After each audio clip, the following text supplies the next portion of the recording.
আজকের ভিডিওতে আমি আপনাদের দেখাবো কিভাবে এরকম টেক্সট অ্যাড করবেন আপনার ভিডিওতে। আর এডিটিং করার জন্য আমি ব্যবহার করছি ক্যাপকাট ডেস্কটপ। আপনারা চাইলে ক্যাপকাট মোবাইলে করতে পারেন, প্রসেস একই। এবং যারা নতুন আছেন তারা চ্যানেলটি সাবস্ক্রাইব করে রাখতে পারেন। ধন্যবাদ। প্রথমে আমরা যে ফুটেজের ভিতরে টেক্সট অ্যাড করব সেই ফুটেজটি ক্যাপকাটের ভিতর ওপেন করে নেব। এরপর সেটিকে টাইমলাইনে নিয়ে সেটির উপর আমরা টেক্সট অ্যাড করব। এরপর আমরা আমাদের যে টেক্সট লেখাটি আছে সেটিতে ক্লিক করে প্লাসে ক্লিক করব। এরপর আমরা টেক্সটটি লিখে নেব।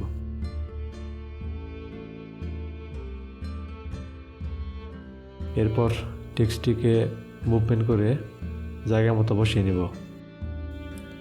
আর আমি ফন্ট ইউজ করতেছি আকিরা জিম্বো। আপনারা চাইলে আপনাদের ইচ্ছা মতো যে কোনো ফন্ট ইউজ করতে পারেন। ক্যাপকাটের ভিতরে এমনিতে অনেকগুলো ফন্ট বাই ডিফল্ট দেওয়া থাকে, আপনারা আপনাদের মতন করে কালার নিয়ে নেবেন।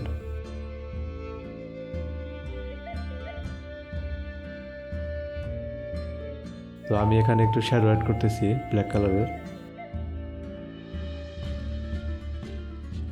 এখন আমাদের টেক্সট অ্যাড করা হয়ে গেছে। তো এখন এই ফাইলটিকে আমরা এক্সপোর্ট করে নিব।